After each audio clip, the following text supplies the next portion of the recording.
Hello and welcome to episode 555, the 555 of the Awesome Comics Podcast, the place where the small press makes one have a big noise. My name is Vince Hunt, and joining me, as always, is the artist and creator of Vanguard, the epic webcomic that will be smashing up the charts in 2026, Dan Butcher. Yes. Hello. You're hard at work, aren't you, at it? Man, no, not really. I'm still fucking in the trenches with Okay, Viper. okay, so it will be at some point in 2020. It'll be in this year, definitely. Yeah.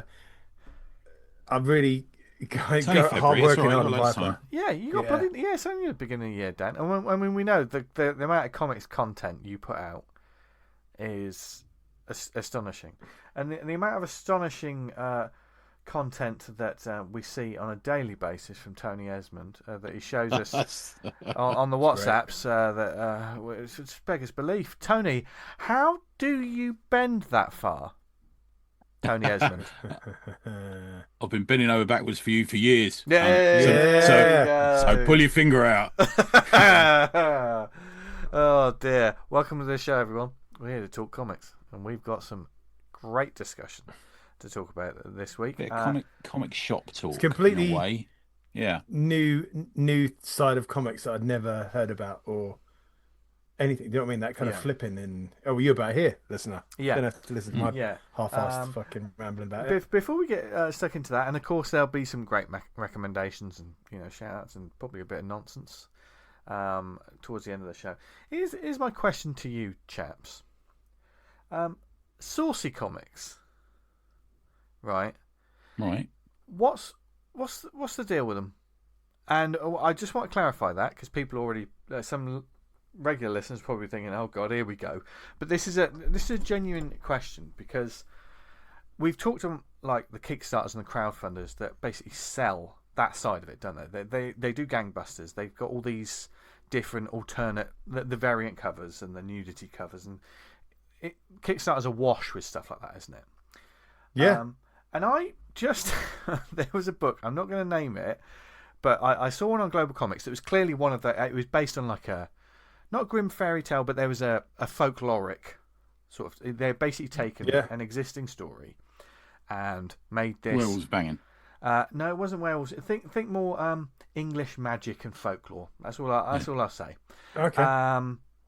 And there was a genuine artist in there. There seemed to be a bit of a story, but it was clearly one of those because I picked up thinking, okay, this is on Global Comics, so thank God I haven't pledged for it. I wouldn't normally look at this, but it was more sort of like, okay, what is actually in the content of these books? And I started reading it. I thought pretty basic, but art looks decent. Fine. When is this going to get to? And then it's almost like within like 5 pages, you turn a page and it's like, oh, pointless. Absolutely. There's nothing. Was it? Like, we're talking nudity or sex? Nudity. It wasn't. How much close up was it? It wasn't a full on. We're not talking full more on. Romantic was it than porn?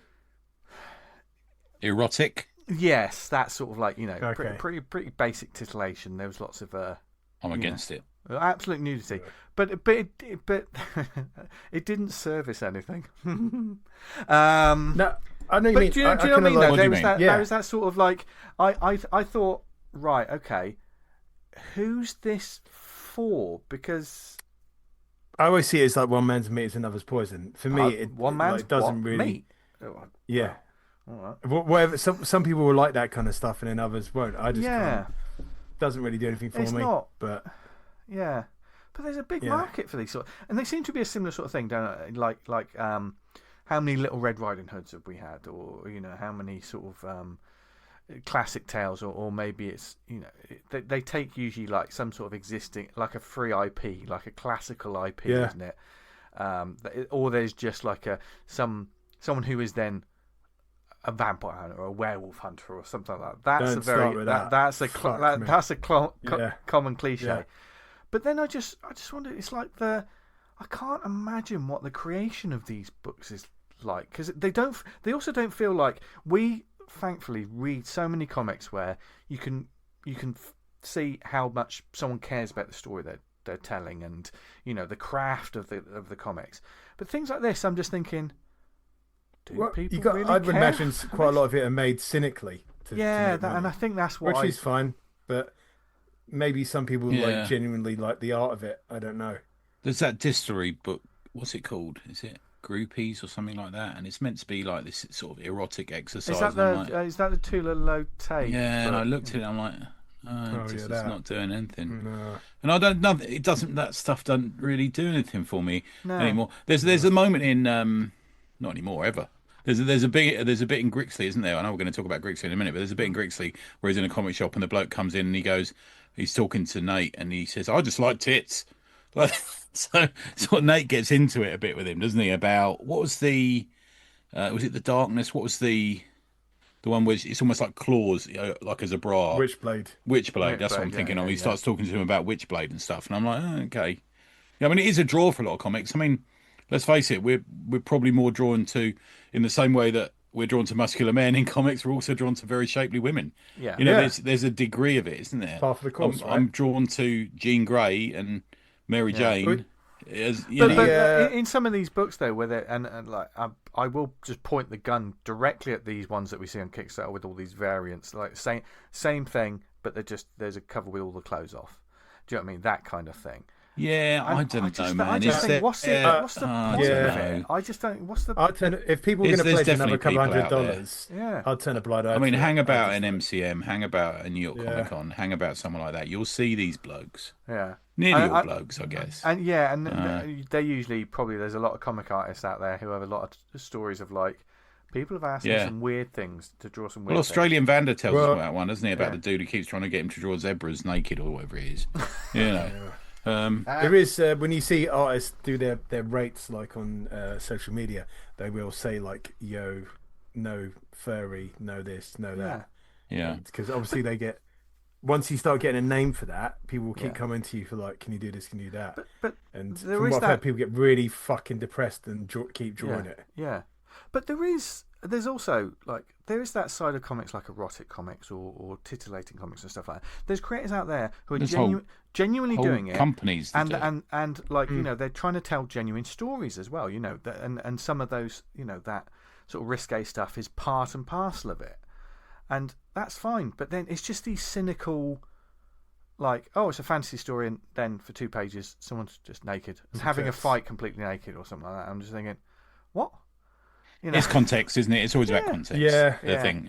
Sometimes it's kind of, I'm about to talk about Captain Haddock having sex with his wife in a couple of hours soon. It's all about context, isn't it? And how it's done and why it's done in a way and who it's for. And it's just like we always say, it's a medium, isn't it? There's same as there are novels and movies. Yeah, and true. Even if songs. You look at the numbers, those fucking comics they do as on Kickstarter is like it's fucking ridiculous. It is galling at times when you're busting your ass trying to write a really kind of meaningful story. Am I totally against it? I'm going to say no. I think it's a free world. There are also as long as there's nothing illegal in it, and you know what I mean by that. Completely. And I just want to be clear. Like this stuff, there was nothing in it. Adults. And there are some talented artists making some cheddar from so fair play. You got to get as long as they're getting paid. As long as you're not preying on the vulnerable with it. Yeah. That's how I feel about it. I feel that maybe sometimes that happens. With sometimes it's like there could be some people like, there. oh right, okay. There's some they'll consider them to be there'll be some sad nerds in a basement who'll love that kind of stuff. In the same way that a lot of OnlyFans women prey on the sad people in the world. I think there's a little bit of that sometimes, isn't there? Yeah. But I mean, I'm open to it, man. Tony. She does love you. She told you. Yeah. But I kind of feel that it's a free world, man. Just and it was what I saw was completely harmless. I was just it just made me thought about that whole genre in general, and that whole part of comics, which is fascinating. But doesn't make it a good comic, does it? No, in any way, it can be a good comic, yeah. including that. I mean, there's a lot of that in Love and Rockets, isn't there? Yeah. But it doesn't necessarily make it a good comic. It's just something that has to be done well. Yeah, and that's what we want on this show. Yeah. Nothing but good comics. Speaking of good comics, whether it being creating or finding some absolute gems in a long box. Another cracking guest, guys. Another good guest. We're on a fucking rip here, aren't we? Yeah. We really are. On a rip. Look at you. You're trendy, aren't you? I know, I'm trendy. Yeah, thank you for realising after 10.5 years. You're a shepherd, not a sheep. People. But we're just going to get straight into the interview now. It's a fantastic one with a creator. We've talked about it. Some of you regular listeners will recognise the name. Some people are interested in hearing about this. I know Hal and Simon and a few other people are really into this stuff. Yeah. So we're going to talk about comics created and found with the one and only Nate McDonough. Right, this week we're joined by the comics mind behind strip collections such as Long Boxes, and the series currently up to, I think it's issue 64. Is it issue 64? Grixly. It's more than that now, isn't it? Is it more than that? That's what's on the... I mean, working on 73. Jesus. There you go. Bloody Right. So we need to figure out how our lovely guest, Nate McDonough, has managed to do that. Welcome to the show. Yeah, welcome to the show, Nate. Good to have you on, mate. Hello, everybody. Yeah, Nate. And you're working on 73. Let's just get started with that, and we'll find out a bit more about it for the listeners who don't know the work. One, what is Grixly? And two, I mean, 73. I mean, that's big numbers. So how have you managed to keep it going for so long? Oh, I mean, the easy self-effacing answer would be quantity over quality. Because it's like, when I was a young man, I dreamed of being an extremely polished and considerate draftsman in the vein of Kaluta or Wrightson. But I think I just ran across enough mini comics and, saw the minimalist output of your John Porcellino types, and I thought I'll give it a shot. And I'd say that to go on a little bit of a digression, the advice that I give so often to people who are like, they see something that looks as easy as making a mini comic, but they still find it daunting, is just like, you got to get something printed as soon as possible. Just get it formatted in whatever way you can and print it out and make 3 or 4 copies of it to give to friends. Where I had an opportunity to steal as many copies as my heart, as I could bear to slap together in an evening. So I started doing Grixly every single month. Must have been 17 years ago, and I was cranking out a 20-page issue of extremely low quality, about 200 DPI. Black and white from cover to cover. I wasn't even bothering to pencil the comics. It was just ink straight to paper. But I was doing that for 12 straight months before I started slowing it down a little bit. So, I'm happy to do about 4 a year now. And it's been my thing for about 17 years now, just putting out the mini comic as often as I'm able to. Is it because those were a bit more churned out that they don't appear in your Long Boxes collection? Because Long Boxes is it like issue 50 to 68, something like that, I'm going to say? Yeah, it definitely starts around 50. It might be exactly 50 where I start collecting long boxes. I'd say that, and then also I was there.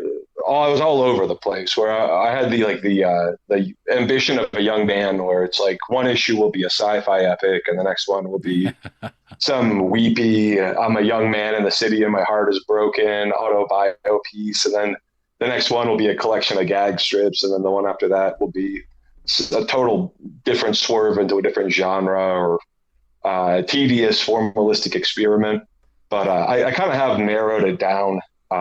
I'd like to think that the themes are still diverse enough, but that it pretty much is all through the prism of secondary market comics commerce at this point. Yeah, so for those that haven't read it, so the ones I'm used to reading, I collect them. I get a big shout out to Greg. We just spoke about him at Gosh. It tends to be where I get them from. Is there small A5 zines that usually have a sort of outlandish cover to them that bears no resemblance often to the interiors, not always. Mm-hmm. And then the insides is just stories of you traveling the back roads of America and buying back issues, a bit of personal stuff intertwined, and the sort of strange individuals you meet in comic shops. Is that a summary? Does that sound okay, or what do you think? Oh, I couldn't top that. That sounds great. I guess, and it's like, and yeah, you definitely threaded the needle on it pretty well. I guess to mix metaphors here, but if there's something that I find myself splitting hairs about often enough, is sometimes a friend will be generous enough to pitch it to somebody else, but their description will be something in the vein of, oh, like Nate, it's great. He does these hilarious long box of strips about the stupid fucking idiots that you find in comic shops. And it's like I'm not trying to punch down quite that hard, because, mix the metaphors just a little bit more, but like just fish in a barrel. If like my heart was set on like I want to make fun of people that I find in comic book shops, I feel like I could play that thread out pretty fast, and it wouldn't be great reading past 10 pages. Yeah, but then again, we are the people in comic book shops as well, aren't we? Yeah. I'm sure exactly. I know the fuck out of some people in comic book shops, but yeah. Well, absolutely. I guess because if there's anything that I have to like kind of like walk a thin line to keep it from getting a little too like tedious or repetitive, it's not quite so much like look at these stupid people as like my incessant disclaimer of I am the pot calling the kettle black after all. Yeah, I get you. Yeah. So you travel. Every time I read it, all I'm thinking is how jealous I am about the amount of comic book shops you got in America. Tony would fucking love it doing that, right? Yeah. We've got, 20 to 30 here, I guess. I don't know, something like that. Is it that low now? Yeah. Oh, okay. We used to have a little triangle in London of about 4 or 5 comic book shops, and now it's 1. And yeah, it's all a bit sad. Very funny, because my buddy Jim, he put together a mini of every single comic book shop in the greater Pittsburgh metropolitan area. Yes, I own that. It's good, isn't it? Yeah. It's great, but then it sounds like there's more comic shops in Pittsburgh than there are in the UK. I wouldn't be surprised, man. Certainly, if you exclude like Forbidden Planets and stuff like that, chain shops, which, to be fair, comics is a sideline in the most these days. Then the numbers have really dwindled, sadly. Even Gosh kind of is. Even the upstairs at Gosh is a bit pandering to the sort of posho hipsters. You got to go downstairs to find the long boxes.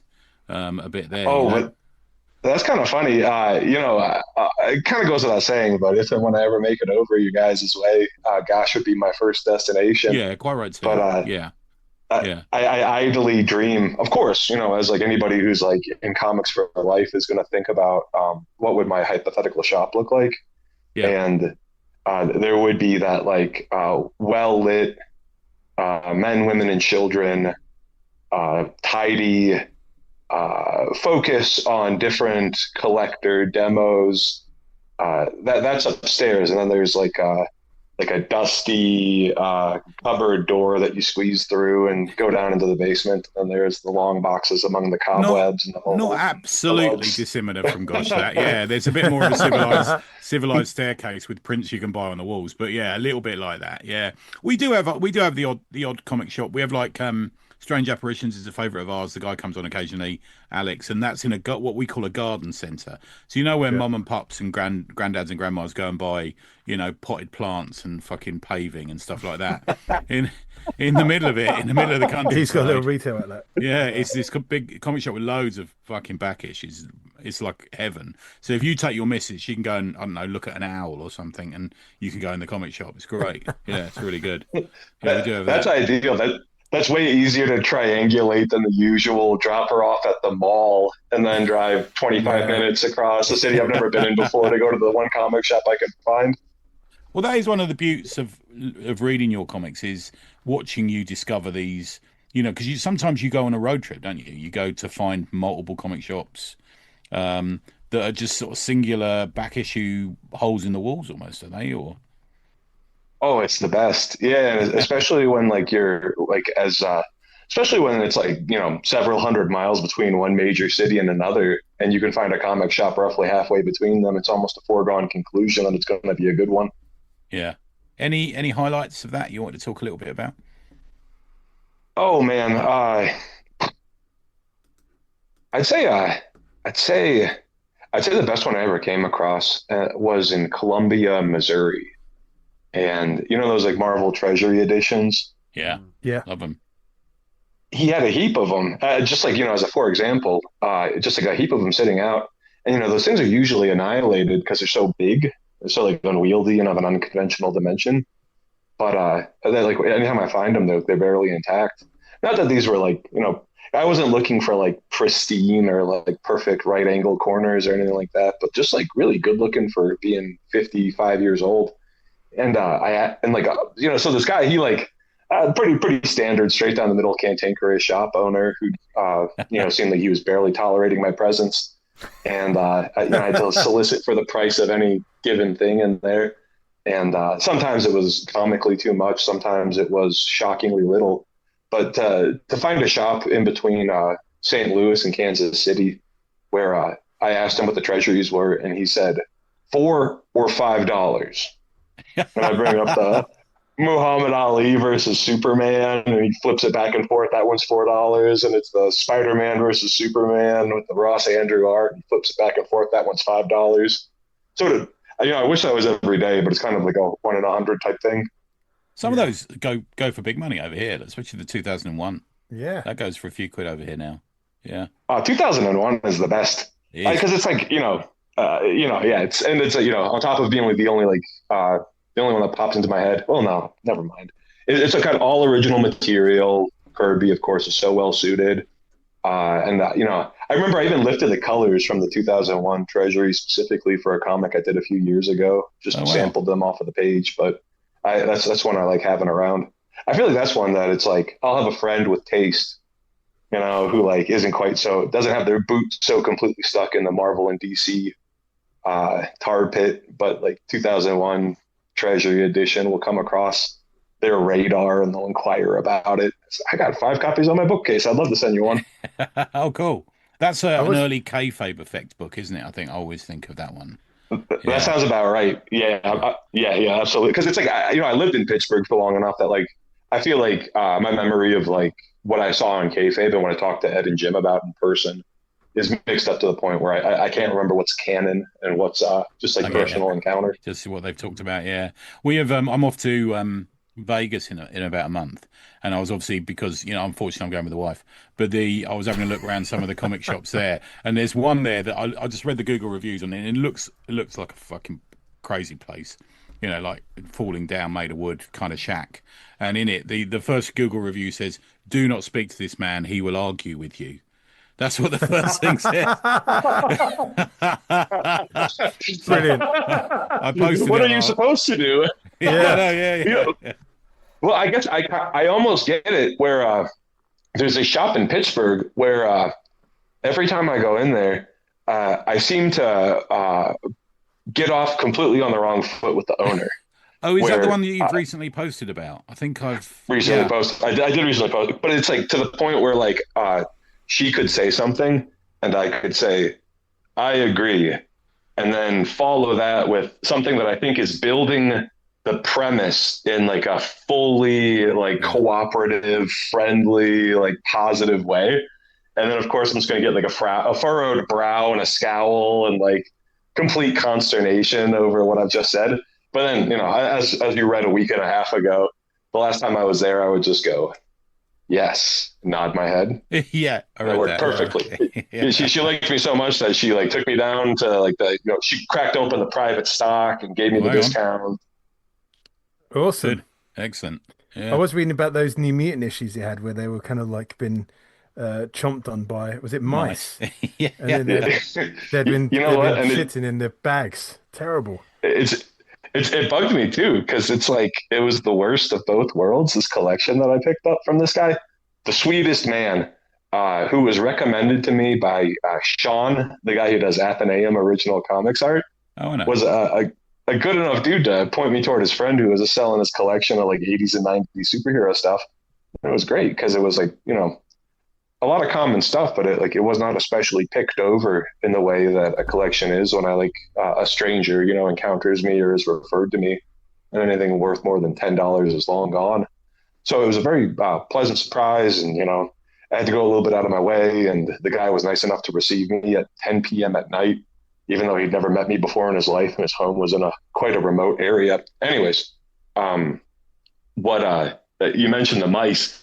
I couldn't believe it. I have no ill will against anyone except for the man's cats, because the cats had shed all over the comics and they vomited their cat food all over the comics. But the mice had run amok. The cats made no impact on the mice who were also living in and among this man's comic collection. Oh man, yeah. I bought some books off. I bought some books off eBay, and they've arrived, and I'm like, that pen and inks, that stinks too much.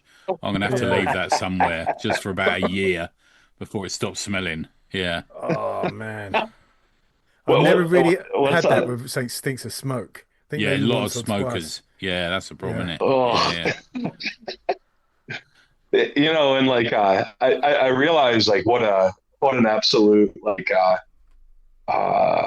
the fish that sucks on the side of the tank I must sound like by like I scrape the cat vomit off of the box and then I take the goods out and I sell them. But that's fine. Yeah. If it's on the box, it's on the box. As long as it's not on the comics, man, you got to get that shit done. You know what I mean? So when you like find these like little comic book stores anywhere and everywhere, what's the game plan when you walk through the door? Because obviously you're eventually getting inspiration for strips and stuff. But what is the goal? There's got to be an approach. You can't appear to be that dude, can you? I suppose the eBay dude. Yeah. Oh, absolutely. Well, and it's like in practice it might be a little harder than I make it sound, but I make no effort to indicate that I'm flipping the comics. I make no effort to obscure that I'm flipping the comics. Yeah. If I'm asked a question that like requires me to tip my hand or betray my motives, I will in a second, because life's short and who cares? And if someone absolutely hates my guts for flipping comics, then I almost even get it, and I have no inclination to defend or explain myself. And we may part as people on two completely different pages, but surprisingly that it seems to never happen, Yeah. Or at least like somebody will give me a little bit of a hard time about it if they're running a shop. And then, I feel like, I think after like doing it for enough years where like people, are trying to like, I've been on the other side of like a person like, oh, you're selling it for $80. How about $30? Okay. And it's just like, whatever like time wasting person is trying to grind you down on a thing. Yeah, I see you post about that quite a lot. Yeah. You see me whine about it quite a lot, but or as a whinge. I guess the short version would be something that I like dealing with like comic shop owners and private sellers and guys who do shows. I feel like at this point I got a bunch of regulars that I just stick with. But if it's ever a new guy and he does have good stuff and his prices are good but not quite mind blowing, I'm awfully fond of putting together $1,000 or $2,000 worth of stock and saying, I fully intend to buy all of this either way, but in light of the large purchase, would you consider giving me at least a small discount? I think is probably the nicest way of bothering somebody for $100 off. But anyways, I'd say that like so far as like the motive of like outside of let me whip a buck out of the shop's inventory that I'm cynically driving through the mill. Since as a young man, I found myself picking up the habit fairly briefly of let me lean into being as drunk and ridiculous and like taking silly risks and like trying dumb things, and I'll try hitchhiking my way from point A to point B. Because ... oh, it'll make such a great story and what a lovely comic I could make out of it. And I think to like introduce that artificial inducement of a proper story, it kind of fouls the whole thing from the get-go. So it's like almost any comic shop you walk into, if you just like because it doesn't as you fellas could probably tell from talking to me briefly and whatever comics of mine you've read, being a silent, carefully observant fly on the wall isn't quite my strong suit, but I feel like that yields a better comic than me trying to like get into the thick of it and like bend events to my will. I do feel like you're gentle with your descriptions. I mean, there's some proper crazy people. For example, we have something called the London Comic Mart. I don't know if you've ever been there, or you've heard of it, but it's quite often you'll get people who could have bought some deodorant on the way in. Who are trying to look in the other end of the long box you're in. This sort of thing. That's quite a common thing. There's no such thing as a personal bubble, is there? Which is like really frustrating sometimes. Like, and you have I'm to trying say, to check out all these Malibu books. Well, fuck off. Exactly. Yeah. And Yeah, I think it's funny. I witnessed you saying things that I say. So I say, look, just give me a minute, mate. Yeah. Just hang on a minute. It's like that. The I mean, just yesterday I was there, and I feel like the part of it that I'm still getting my head around, because it's like almost the most common type to run into is the individual who, however you wish to describe it. I was just explaining to my daughter like the whole because she's 10. I realize it's still a pretty like far-fetched abstract notion to her, but like not attributing to malice what could be better explained by stupidity. But that it was just yesterday. I was down in Albuquerque, and I had multiple people who were like the tip of their pinky was brushing against the tip of my pinky multiple times on different boxes at like different points in the day at the sale that I was at. And but that it was two different guys who I thought like this reads to me as bald contempt. This is a person who could not possibly like me, and they are wantonly trying to fuck with me right now. They might even be trying to provoke me right now.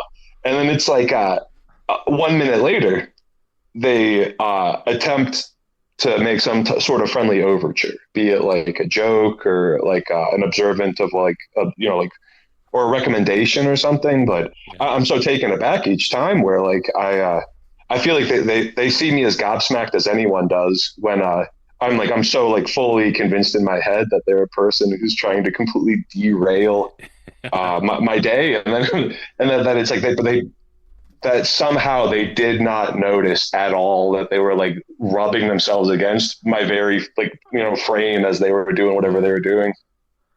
I think there's many people out there who are completely unaware of social norms or how they come across or how they interact. I mean, I find it just day to day, never mind comic book shops, but just especially like the way some people talk, and you think that's not necessarily, you can't do that now. And it's the same with the way that people are in shops or just socially. I'm just sort of thinking some people are just sociably terrible. They're in. It works differently for them, doesn't it? And you kind of like, but when you're a person who's completely aware of me when I'm in a comic book shop, I'll be patient, I'll wait for things. If I lose out on it, if I see someone pick up a book that I probably would have wanted, I'll curse myself, but I'm not going to reach across to try and get it. Whereas some people have absolutely no. Yeah, they don't. Yeah, they don't care, do they? Yeah. When I'm going through a long box, I'll put the books I've pulled out on the top of the next long box. And what really annoys me is when people turn up, I don't see them. They want to look in that long book, so they pick them up and move them. I'm like, hang on a minute, mate. That's another thing. I always laugh at this. About 5 or 6 years ago, I was at the London Comic Mart, and there was a dude. There's a sort of door to go in, door to go out sort of thing. And there was a dude sat there in the chair just outside the door, and he had like a carrier bag full of sealed Sliders trading cards. You remember the TV series Sliders? Yeah. Yeah. Wow. And he was undoing every packet, looking for a card, and if it wasn't there, he was just throwing them on the floor where we were walking out.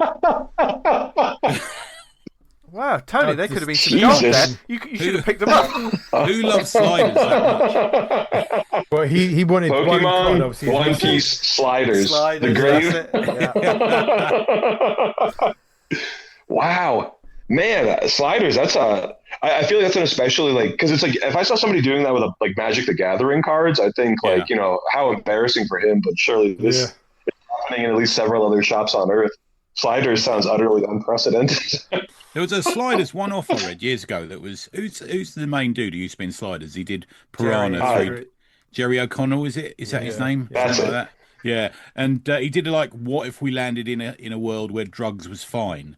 And I thought, I think you might have a problem, Jerry. I'll be honest with you around this comic. I think that might be a call to help. Yeah.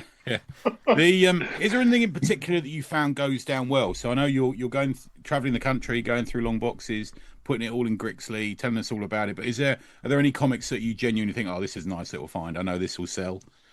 At the moment, the thing is, I'm cataloguing my collection at the moment, Nate, and I'm not really a key guy. I don't know what I've got a good idea about some of them, but some of the books I don't know what's a key and what's not. I've never really paid attention to that side of things. And because I'm doing it on the CLZ app, It's telling me what's a key and what's a minor key and stuff like that. And I'm quite surprised with some of them. What is in all it? honesty, For those that may not know, okay, it can be a first appearance, DSE. or it can be an event, or Death of Gwen Stacy, or something like that. And Oh, then so a like minor a key is issue. Is that right? Yeah. Is that a good description? But Nate? then no, that's perfect. But then I think it's like key. Like you've got like your first appearance of Spider-Man or your Death of Gwen Stacy on like the highest echelon, and it goes all the way down to this is the issue where Falcon joins the Avengers. This is the issue where Moon Knight joins the West Coast Avengers. This is the issue where She-Hulk and the Hulk fight together for the first time. It's just like Keys of such like dubious status where it and it was nice because I remember back during pandemic I kind of like really feathered my nest with this is the first appearance of the Master of Kung Fu supporting character who was rumored to be in the movie that I bought for $1 and sold for 50, and it's definitely come back down to earth, and people are buying and selling the popular. Well, I mean, and then that like speculative bubble has subsided, and it's almost a relief, and I feel like it's nice because it's like I don't have like and then it's like funny too. I wonder like what like the guys who have been like flipping and like just grinding stuff out of the dollar bins for like 10 or 20 years compared to my like 5 or 6, how they feel to hear me talking this way. Where I'm so glad that I feel like 9 out of 10 flippers are no longer underfoot, and I mostly have the dollar bins to myself again, is what it feels like usually. But it's so petty ultimately. Anyways, we always hear the that. MCU. Sorry, Matt. Go on. I was going to say, did the MCU kind of when it first was at its peak, did that affect what people wanted? Would they get asked for? Well, it sure did, and it's like I think Eternals is especially funny because that was like the crux of it, where MCU was going full steam until the Eternals came out, and I feel like anyone who had like cracked open a Jack Kirby comic from the '70s could have told you that there's no like cinematic genius on Earth who can take like the bright primary colors and like double page spreads. Yeah, totally. And it's like I feel like people like say like Kirby is a great artist, but he's a bad writer, and I feel like they're completely missing the point, and it's like turns into a whole semantical thing. But then it's like you just don't like comics, I guess. Like if you like can't get something out of like a '70s Kirby comic, or I don't know. I guess I wouldn't accuse anyone of that. Imagine me like trying to force Devil Dinosaur on my girlfriend and then giving her a very dire diagnosis when she says it's not quite for her. But anyhow, I think that Eternals is funny where the movie came out, but so it got delayed and delayed and delayed and delayed. And as it got delayed, these like key issues of it, these first appearances of major characters, they were worth more and more. Where I was awfully fond. I didn't have a car at the time, and I was just riding the Greyhound whenever I was leaving the city and going anywhere else. And there's a comic shop across the street from the Greyhound station. I would just go over there and buy all the Eternal comics. And then when I got back to town, I would just sell them on eBay for 4 or 5 times what I bought them. Number 3, the first appearance of Cersei. Number 5, the first appearance of Druig. Number 11, the first appearance of Klingo. And then it's like that there really was this like hubris among like the American collector, buyer, seller type that these names would be enshrined in like every like household in the same way that like Iron Man, Batman, Spider-Man are. I had a fun game with my buddy. After the movie came and went, we were just like we would make up Eternal names, and the first one that he produced was Xanathan Gum.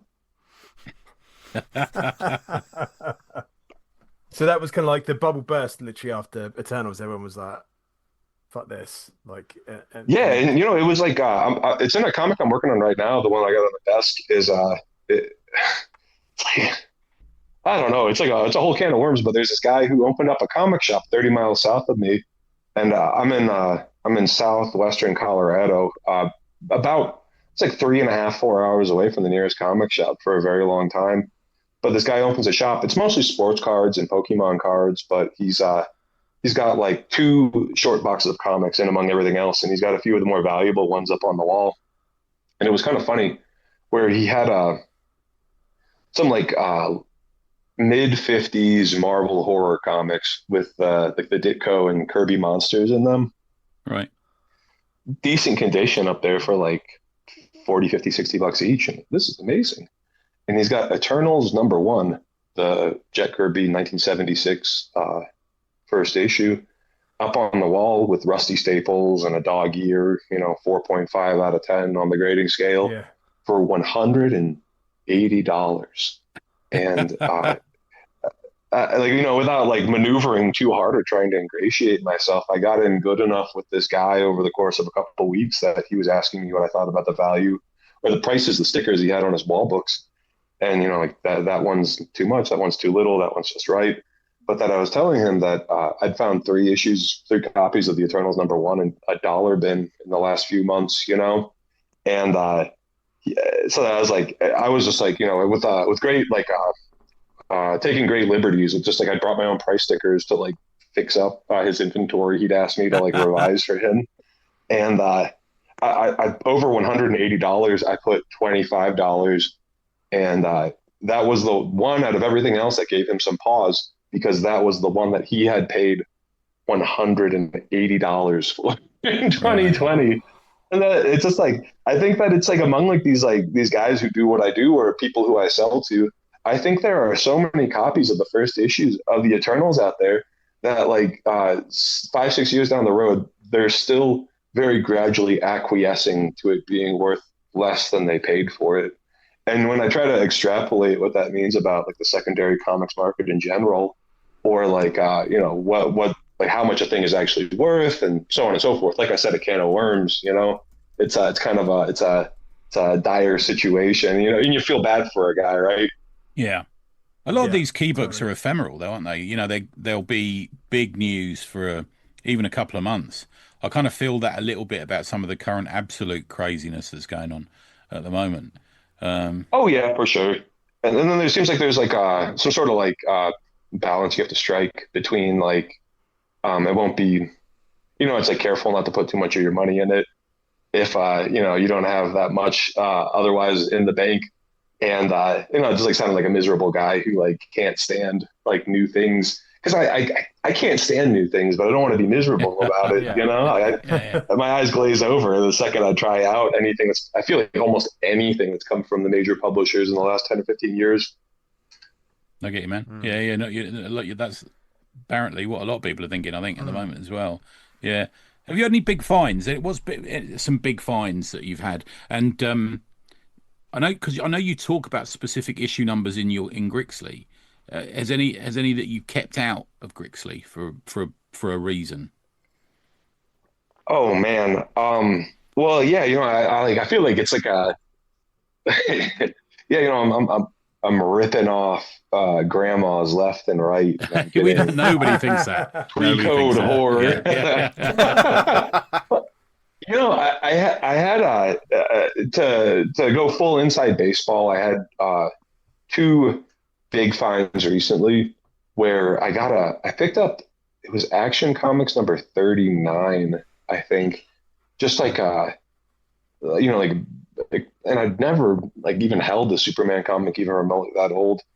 I'm getting to the point where like when I first started doing this, it was very much like buy for $1 and sell for 10. And then if it was like you have an opportunity to buy for $10 and sell for 40, well, I don't know, that's $10. Like it's like really like I feel like 1 is basically nothing, so I'm getting $10 for like, and I got no skin in the game whatsoever.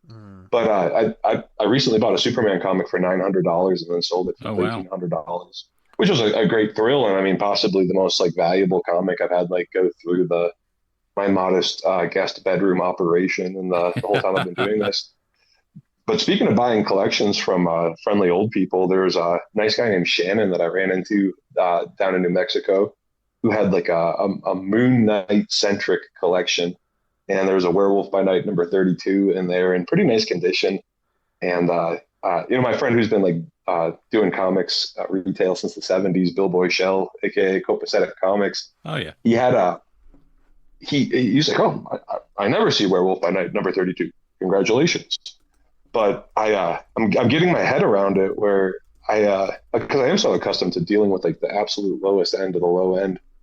where I'm looking at it and I feel like my comics grading process was never a carefully studied one, and I never really modeled it against any type of actual pre-established model of grading. Yeah. Where I don't know if I ever got past just look at it and try to put it on a scale of 1 to 10, you know? Yeah. 0.5 being like disintegrating and 10 being immaculate, you know? I feel like it's kind of hard to go wrong if like that's your approach. You're going to like wind up pretty close to. And I study other people's examples, and I feel like it's like a thing that I scoffed at as a young man, where it's like comics grading, what a loser. But is that it was because funny like when you I were got dealing home. with, is that because you were dealing with like, the smaller books, the $1 books, the $1 to $10, if people are talking about like books that are hundreds, $200, it becomes a so much more specific thing. Looking at the corners of the book and Exactly. And it was funny because when I got home, I was like just like running the numbers on like what I offered these people for the collection, and it occurred to me that like it'll be like peppered out over the course of a few weeks, but ultimately it'll be about a day's work, 8 hours that it took me to like. I had 200 comics. I go through them, I price it out, I make an offer, I explain it to them. I drive the books back home. I get them all like photographed and graded and listed on eBay. And then that's about 8 hours total. And even once they're all like packed up and shipped out, that's like part of like roughly a day's work. But I was thinking, if this one comic, that I would say is a 7.0, if it's actually a 6.0, I'm breaking even. If it's an 8.0, I'm up $600.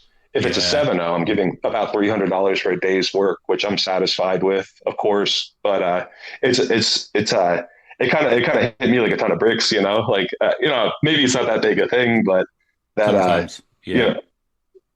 I think the thing is, the thing I like to think about you, man, and I hope this is true, is that we've got you doing this, and you often talk about the stories and the artists and the comics and stuff like that as you're doing it, but you're a year away from those, or you're miles away from those fucking idiots who spend their life talking about slabbing stuff and not interested in the story, just interested in the variant cover.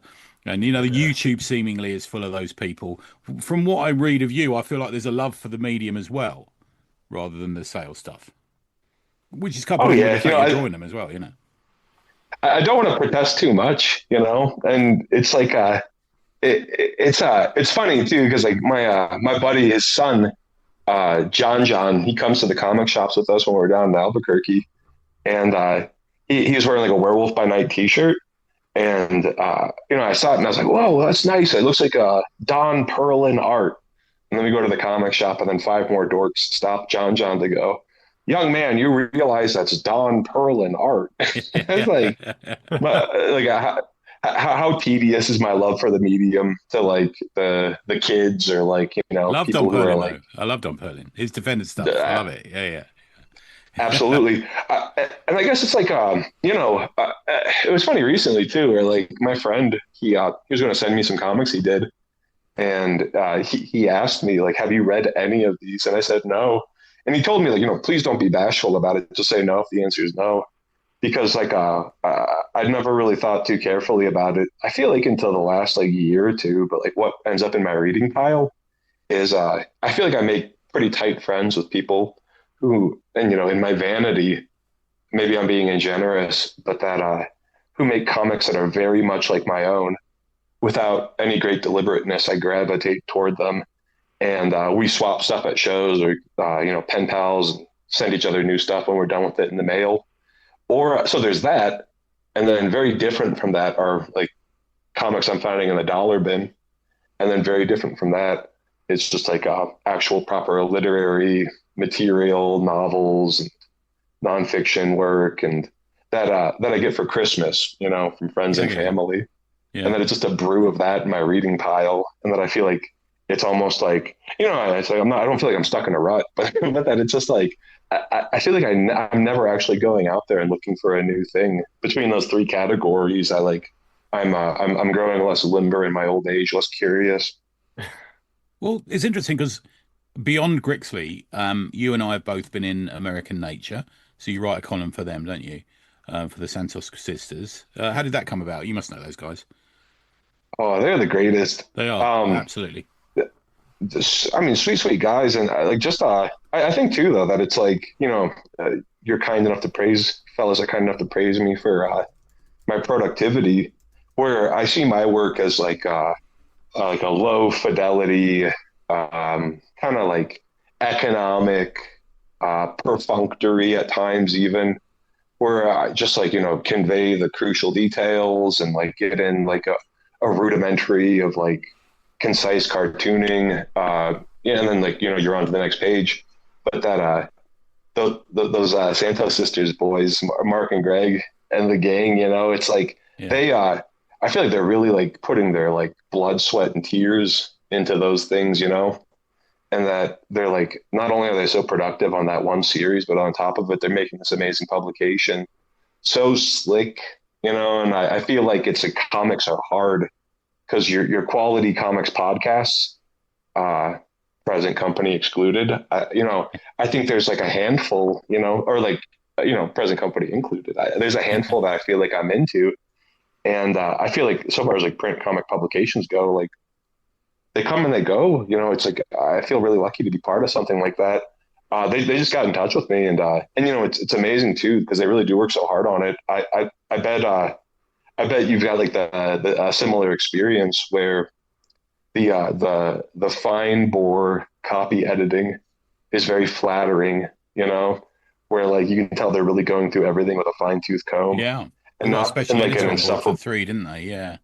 Yeah. It's a bit very, and it's like it's extremely impressive, because it's like labor of love.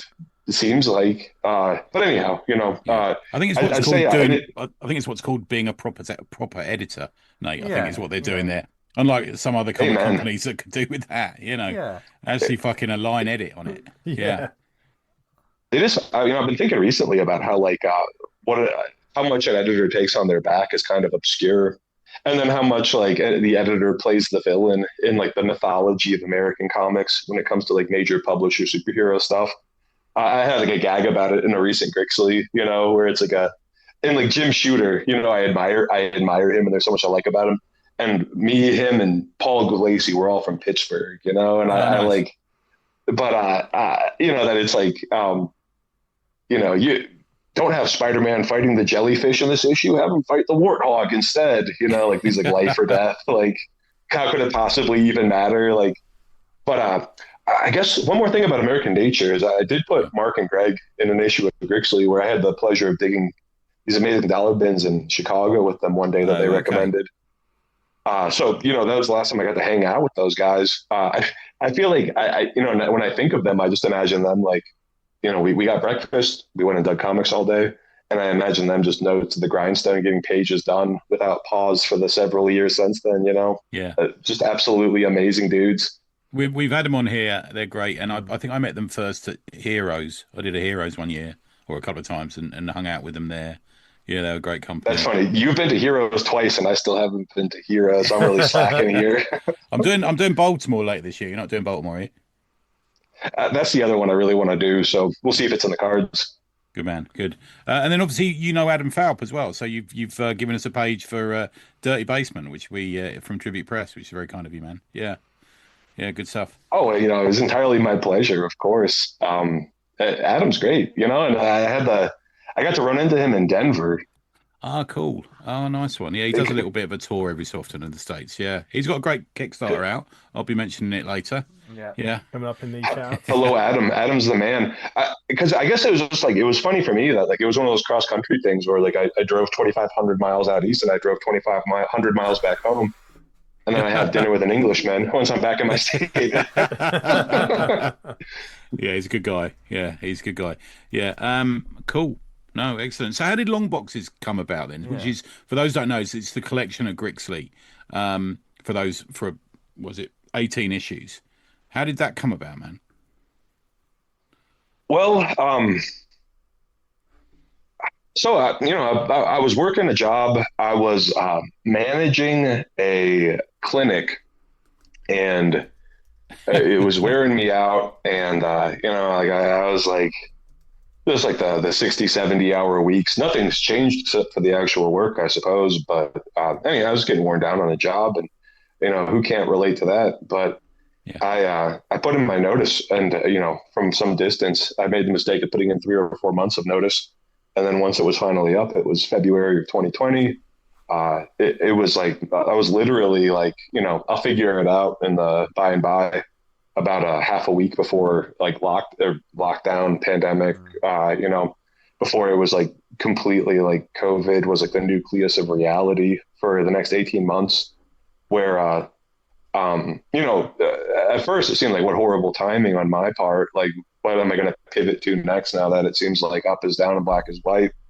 But would I find opportunity to just ride my bike around the comic shops in the area and really help myself to these dollar bins that have been beckoning to me for so long, and that I tried to like get my way through from end to end on a day off, but they exist in such profusion that no long weekend would ever accommodate me looking at all the comic shops in the greater Pittsburgh metropolitan area.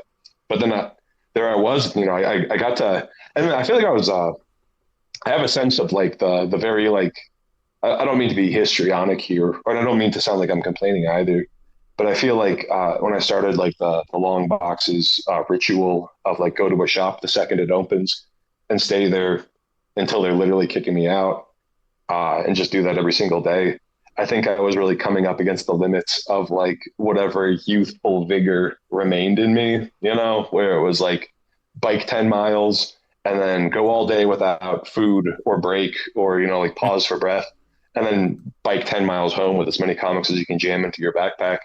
And it was like a masochistic ritual at first, and it's like, I think like going to the comic shop and like buying like a stack of dollar books and going home, I feel like, you could like strain for the perspective in which it was interesting or worthwhile or like worthy of remark or, interpretation. But I think that I really was kind of like, for better or worse, in this zone of like, like a mild self-abuse that, I feel like I was kind of like maybe like working my way through a thing, so if I can just like, if I can gain the advantage of analyzing my behaviors from the remove of putting it into a comic form, then maybe I'll feel a little bit better. And I sure did. And, I thought that it would just be 6 or 7 pages because it seemed indulgent, and it's like my friends teased in a very friendly way. But, Nate, your comic about buying and selling comics and about the dollar bins, I'm going to find one in the dollar bin 5 years from now, and then I'm going to sell it to a guy. And then it's like, that's the joy. The whole like, then like navel gazing, like vanishing into itself, Ouroboros nature of it, where, surely this like can't like deserve any like, because I guess like that, like I just protest too much perhaps, but that at a very how did the collection early come about, point, though, Nate? The actual collection? Oh yeah, sure. Yeah. Well, yeah, because I guess that's the thing though, is like it's like I'll do 5 more pages, I'll do 5 more pages, I'll do 10 more pages. Well, I gotta like mention this one more thing. I bought my first collection from a guy. I bought my second collection. I traveled 3 states over for this opportunity. This one thing went horribly wrong. This thing went really good. It just kind of like snowball rolling down the mountain. Because the Grixly series that I described at the beginning of our chat with each other was, one different thing from one issue to the next. Long boxes for a while there, it would be one issue would be long boxes. The next issue would be everything else that had been going on. Right. But then I was like alternating for a little bit there, and then it became only long boxes. And then, another one of those things where it sounded as though I was complaining, sounded as though I was looking the gift horse right in the mouth. But I feel like I had enough friends and friendly acquaintances and just like good-hearted, friendly types with excellent taste, of course. I was being asked on what it felt like a near daily basis, where's the long boxes collection? When is it coming out? Yeah. And it felt good. I collected every single thing that felt like it pertained to that particular like theme or arc, put it together into a collection a couple years back. Yeah, I get you. I'll mention it real quick. There's a funny story about it that I don't know if I've ever disclosed in comic form or anywhere else. So I talk about it a little bit in Long Boxes, where I was getting some comics stolen off the front porch for a little bit, and I like I guess I whined enough about it to the guy that I rent my apartment from, where him and his family, they live in this gigantic house, and I've got this little like barnacle that juts off the back of it that I live in and like run the whole mail order operation out of. But I'd like, I was like embarrassing, like, the precise verbiage I picked, but it was something along the lines of like, like, because he was telling me like, kids stealing mail, what are you talking about? You must be confused. I'm unsure. You must be wrong. And like, sir, this is my livelihood. I had hundreds of dollars of comics stolen. And then I think I worry that his wife gave him a talking to or something, because when I ordered the Long Boxes collection, just self-published it, 1,000 copies. They all weighed just a little bit less than a pound. So it was boxes and all. It was exactly like 1,000, or like almost exactly 1,000 pounds of books that got dropped off on his driveway. And I was just over at my girlfriend's for dinner when I arrived. And this poor man hauled them all into his home. And then the next morning, yeah, it was such a sweet guy. And the next morning, I was in such a rush to get home that I went over the handlebars of my bike and like skinned my palms on the asphalt. And I was pretty badly rattled when I got back to the house. I think I was like shaking and like blinking unevenly. And then like, bleeding off, like, I got blood dripping off my hands. And like, the guy's just like, I get it. He rents to me. He's not seeking a friendship. He's sticking strictly to friendly civilities.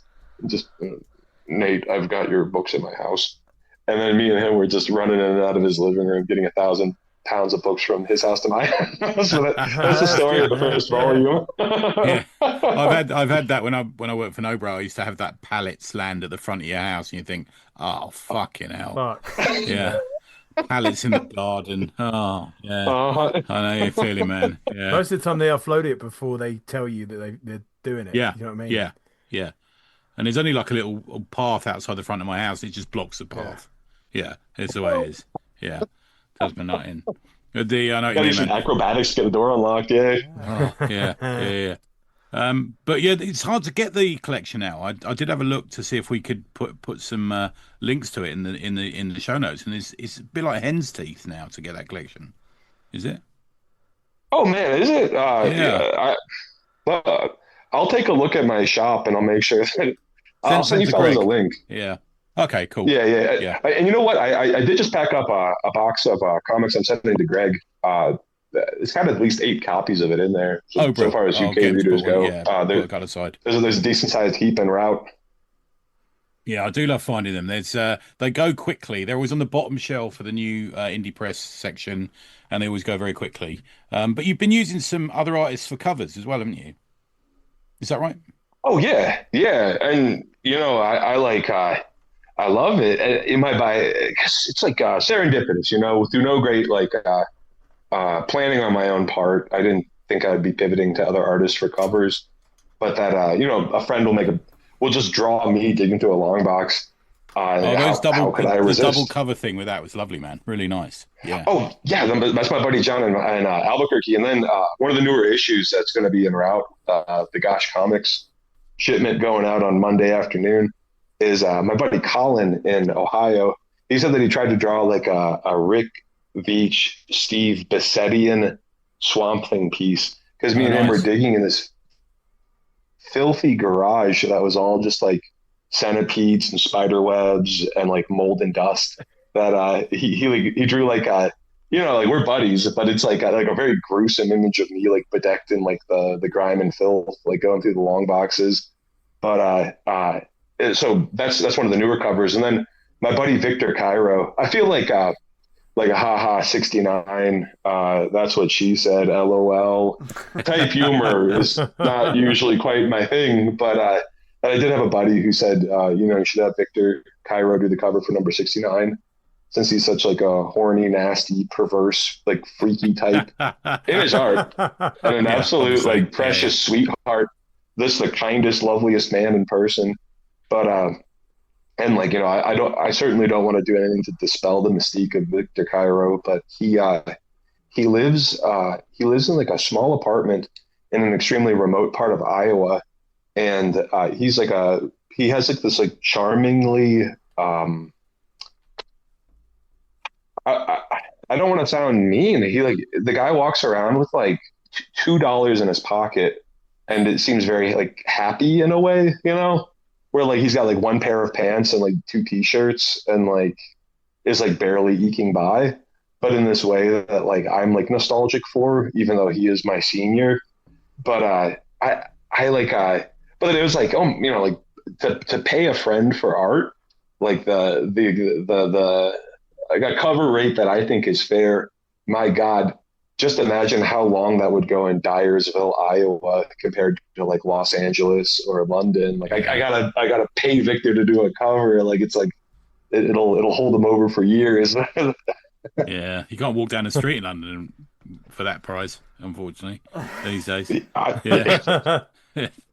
Oh, brilliant stuff, man! It's great to have you on finally as well. Yeah. I know we chat occasionally, don't we, on Instagram? But yeah, no, it's good to have you, mate. Yeah. Where can people find your works? I mean, because obviously you're going to be traveling the country, still doing what you're doing, and therefore the comics will keep coming. But where can people get printed copies or PDFs or on the Instagram? Where can they find you? Oh, I've got my Patreon. $2 a month gets you the PDFs, mailed copies. Nice. And I'm impressed at how far like a few several stamps slapped onto poly mailer with a couple minis in it. They still make it to Australia in a week and a half. I'm Nice. kind of shocked by that one. But I've got comics at Atomic Books in Baltimore and Quimby's in Chicago, Lion's Tooth in Milwaukee, Copacetic and Doomed Planet in Pittsburgh. A few other fine shops that elude me at the moment. Definitely go to Gosh Comics in London, and you'll catch me at a small press show once in a blue moon. But I feel like I'm too much of a jaded, cranky old butthole to do those quite as much as I used to. Good, excellent, nice. Fellas, it was so nice talking to you. This was really a treat. Man. I'm sorry I interrupted you. Really what were you going to say, man? Really interesting. No, we love it. Yeah, we love talking about comic shops. Yeah, and also I just love discovering like this is a whole world that I just don't. Yeah, we're just like eternally jealous. We're so jealous of comic shops in America. Yeah. Oh, fucking hell! Yeah. We went from having comic shops here in every town, which had just some rude bloke who used to ignore you, to having like very few comic shops with people who are just too cool, so they ignore you. Yeah, that's man, how I'll it goes. take those rude guys back. Yeah. Well, yeah, you walk into the contemporary shop and it's a rude bloke. What great relief you must feel. Yeah. But thanks, Nate. This has been amazing, and I'm sure we'll be talking to you again in the future. Thank you, fellas. Strictly my pleasure. And welcome back. That was a fascinating good egg. dive. Yeah. Yeah, it's Yes. good guy. Yeah, doing some. I mean, check out his comics. Grixly. Yeah, Grixly. On Instagram. If you're in the UK, get to Gosh. Otherwise, you can get them in other places. Yeah. He made the interesting point about not setting up a scenario where it feels engineered to make stories about, and it's like a lot of people I've read don't have that same scruple. Yeah, you know what I mean. And it falls back to that same thing that I talk about all the time: is you got to have a life to write about a life. Yeah. You got to experience life to write about it, and he's doing that, isn't he? Yeah. I think that's the same with like if he was doing comedy, you've got to be out in the world almost all the time to get experiences to write about. You can obviously go to Instagram, Grixly Cola. Find him on Instagram there. It's a great Instagram, man. There's loads to read on there. Yeah. But in his bio, didn't ask him about this, but I really should. There's only 3 words to his bio. Do you know what they are, chaps? Can you guess? No, I don't know. Comics. It sounds like an absolute brilliant band name. No, go on. Dracula's Sex Bed. Should have asked him about that. It's quite muddy. Yeah. Oh dear, Dan looks like he's trying to think about it. But there's something I said about there's a Dracula something expression about writing scripts. I'm not sure if it was that. No, it wasn't. Yeah, but it's Dracula something. I'll come back to that. Dracula's Sex Bed. Sex Bed. Yeah. Speaking of other sexy things, do we have any shout-outs this week, Jack? Yeah, I've got a couple. Yeah. So, Smoking Bedrooms, issues 1 and 2 from Falp at Tribute Press is now live and absolutely killing it on Kickstarter. Go and back it if you haven't already. A gambling private investigator works in the underbelly of British culture, deranged lovers, many bad decisions, and a failed artist. This is Falp at his best. Go look at it. It's the dirty world of Amos conveyed into a comic with all of Falpy's mannerisms and quirks and style and craziness and hallucinogenic style line work. Absolutely beautiful. One of my favourite things he's done. Merry Boys, All Stitched Up, Part 1 is equally killing it on Indiegogo. Look at you go to Indiegogo. Some of the best yet strangest action sequences you'll see in British comics, I guarantee. Big favourite of ours. Go and have a look at proper comics. Merry Boys, All Stitched Up. Go and look at that one. There you go. They're my ones. Dan, what have you got? I've got Legacy, Idols and Bone, issues 1 and 2. Issues 1 and 2 of this brand new superhero universe for mature readers and lovers of this 90s comic action. We spoke to Gary Seward a couple of weeks back. Campaign's live now. There's 2 pin-ups that are going to be released in conjunction with the series, one by me. So nice. Go off. Do go check it out. That looks absolutely awesome. We've got Britformers presents the Psychons #2 and Armed Force, Return of the Evil Psychons and an Armed Force Conspiracy. If you like the UK Transformer comics and Action Force, aka G.I. Joe, do go check that out. It's smashed for its target. It's got another 11 days on So, that. I mean, just as a minor segue, me and Dan earlier, and just to let you know, Tony, what's coming in August. Me and Dan were on the WhatsApps. We were talking about Transformers, the movie, the animated movie, which is near and dear to many hearts out there. I've got the vinyl of that, the record. The fucking records. great. The soundtrack's amazing. The animated movie's amazing. And in August this year, it will be 40 years old. Wow. So I think that is a perfect time for the ACP to maybe do a little bit of a Transformers deep dive. Movie, yeah. Yeah. Do you know what? Because I've read probably 10 Transformers comics in my life. And most of them are probably the newer ones, isn't it? They are. A few of the British weeklies here and there, but I don't understand who's who and what's what. No. So yeah, I'll tell you what, you guys, for that one, send me something to read. I think it would probably be interesting as well around that time. And this is August. We're talking Not just the DWJ stuff, anything else. Yeah. I think it'd be interesting because I remember the Marvel UK stuff. And I didn't read it as much as some of our lovely listeners who are big fans. And obviously I read the more recent ones. I didn't touch anything for a long time, so it would be interesting to maybe, if we can get our hands on an issue from the different people who have done it. Do you know what I mean? Because it's fascinating. It was weird because there was the Marvel Transformers that was going on while we did the UK ones, and there's kind of continuity crossovers and stuff. Yeah. I tell you what, there's a massive scene in the UK for Transformers. Yeah, maybe we could. There's conventions every year. There's it's rightfully so because it's a great sort of. I fell asleep in the movie. Yeah. So the first one of the recent ones. Oh yeah, don't worry about those. Terrible. Yeah, no, I went with my son and fell asleep. Yeah, we're talking about. Man, the animated movie is really fun. It's all right. Nimmo's in it, isn't he? Non-stop. 1986, the original one. Yeah. Yeah. The scene where Optimus Prime fucking transforms and shoots people, jumps through the air. Yeah. It is. I tell you what, there were a lot of boys who became men when they watched that. They were like, "This is fucking amazing." They're calling it the apology tour. I think to sort of say sorry for because killing off Optimus Prime. Optimus Prime, which is because they put on the VHS, the home VHS was there's an apology at the end of the film. It says, don't worry, Optimus Prime. Yeah, I mean, he came back. Because he was the greatest. He was. Spoilers. He's the fucking Captain America. Do you know what I mean? He's that. Yeah, that's what he is. But saying that, I have fond memories of that because got Hot Rod out of that. I had Hot Rod, but I had the toy before I knew anything really about the film. So I had this really cool Transformer that I thought, this is awesome. No one's really talking about it. This is amazing. And then as a kid, seeing that film, and all of a sudden, the toy that I really love that no one else really knew about is the fucking main one. I was like, this is amazing. And then in the years, people almost slagging him off because he took over from Optimus Prime. It's like, oh, poor fella. But now I've got a new hot rod on my shelf, thanks to one of my loves of my life, Dan Butcher. Anyway, it was he is a hot rod. Yeah, damn right. Death's Head pops up in Transformers. Does it? Yeah. I was really kind of like, oh fucking hell, Death's Head.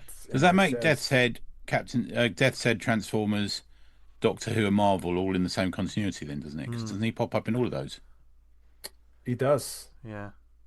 I guess that means Death's Head exists in Star Trek as well, because Doctor Who crossed over with. Oh yeah. Oh my god. Oh my god. It's going 7 degrees of Death's Head. Oh yes, yeah. We should do that. We should have a Death's Head game. Perhaps we should have a Death's Head week one day. I'll tell you what we should do one week. We should do a Marvel UK week. Oh yes. Yes. Let's do that. Oh, so much planning for the year that we really should be doing off air, but we're doing I'm writing that live. on my folder now. Motormouth. What's all those other UK titles? Oh, Motormouth. I bought a couple. We went to a comic mart and I picked up a couple of issues like Motormouth and. When we were at the one in March, we were fucking keep an eye out. May. We're going to do May. Oh, yeah. Stay tuned for that as well, listeners. I don't know why I'm pointing to the camera. No one can see this. Everyone knows. But Dan, I interrupted you. Shame on me to go to nerd out there. But after Britformers, do you have any other shout-outs? Apart from Lawless, 9th and 10th of May 2026, Doubletree by Hilton Hotel, Bristol, BS16NJ. I've got no more. Nice. So without further ado, we are efficient. We are on fire. Fucking banging it, yeah. Tony, I just need to ask before we get on the recommendations. Are you drinking ginger beer again this week? Yeah, I like that. So we try and get them to sponsor us. We've got Bundaberg ginger beer. That's the best stuff. Nice. Yeah. Do you give it a little shake before opening? Yeah, it gets there's a bit of shit in the bottom in there. Yeah. Always got to give it. Bundaberg people, if you're listening, that wasn't talking about the ginger beer. Yeah. No, it was something else. Yeah. Remember, you've always got to give it a little shake before you put it in your mouth. Anyway, on to the recommendations. Hit it with a toffee hammer. What? So my first one, Adventures of Tintin Breaking Free by, you may surprise you, really Jay Daniels. To hear this. I am interested to hear this because looking at this, before Tony's, you're going to lead us in, but just to let the listeners know, looking at this, it looks like a Tintin book. Yeah, it's like a small paperback size Tintin, very much like the in sort of thing you probably find in the school library or something like that. On the top, the red band on the top. Yeah, it has. Yeah, it has. It was snowy. But what is this? So this week I'm doing two comics from way back, from before everyone was born. One from 1987, and this one is a reprint of a comic from 1989. The next one I'll do is from the US. This is one is from the UK, in a period widely known in the UK, for those that aren't from here, as Thatcher's Britain. It may also surprise you to hear this is not actually an official Tintin book. This is a bootleg. Now, I read some of this years ago after being out on a bender and waking up on my mate's couch, and he had a copy of this or something similar, or something that included this, and I've read some of it previously. I picked up a copy 2 weeks ago, and I finally got to read it this weekend. For those who didn't live through that time, you would find it... I don't know, how old were you guys in 87 and 89? Let's say 89. I was only fucking 10. 89, I was 9. 9, yeah. So perhaps too young to understand the sort of political air, the situation, the vibes in the UK. But there was... You have to remember, most importantly, this is a period of time pre-internet, pre-CCTV, pre-mobile phones, stuff like that. There was a definitive anti-establishment feel in most places in the country. There was a lot of almost a sense of revolution in the air in parts. And this is a fiction, this book. It is an absolute fiction, but it does describe and then takes a bit far that feeling. It extrapolates the way that people were. So in this, Tintin is an unemployed working class, some might call yob. He does do some yobbish stuff at some point, and he's good at other points. But living in the North London area, I think it's North London, because he goes to see his uncle, who is Captain Haddock, in a tower block. And on the wall in the tower block, it says, up the Arsenal, or something like that. So I'm guessing North London somewhere.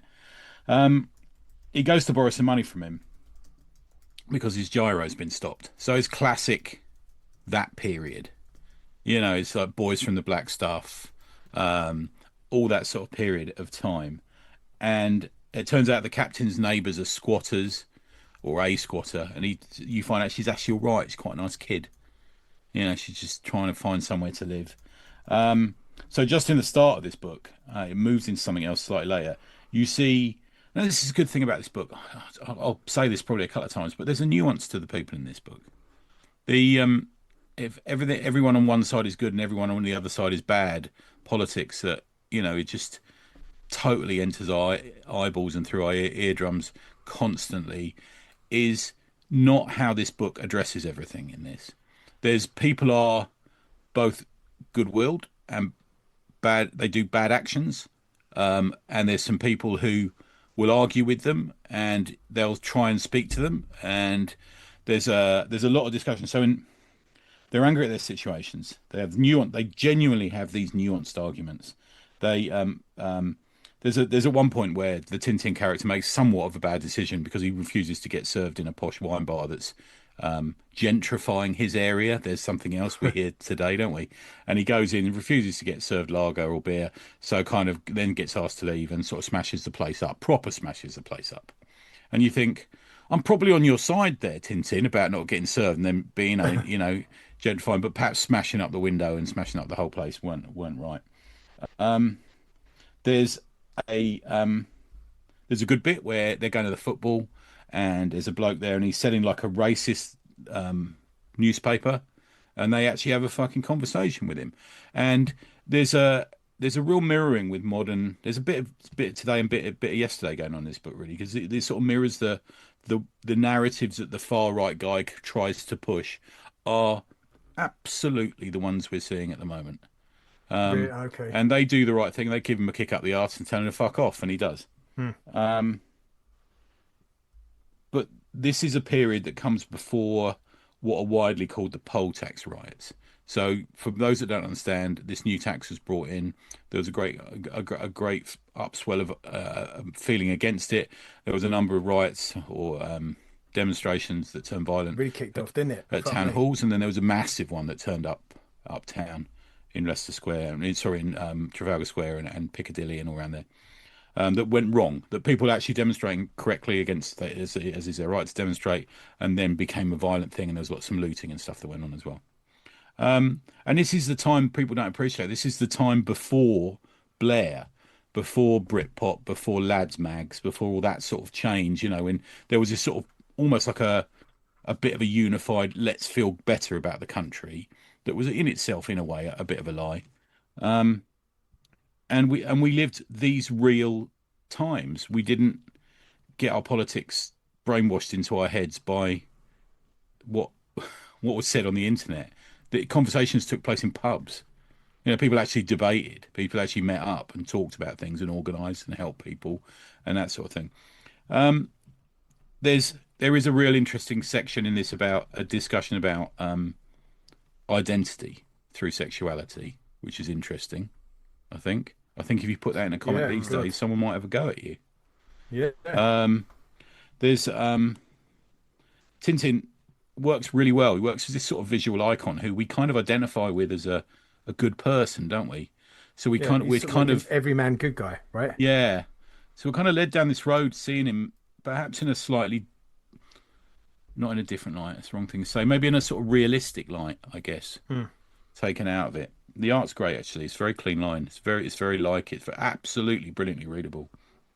And then it takes this sort of switch, and the main narrative of the story deals with strikes and this feeling that was travelling through the country about how people were actually really badly treated.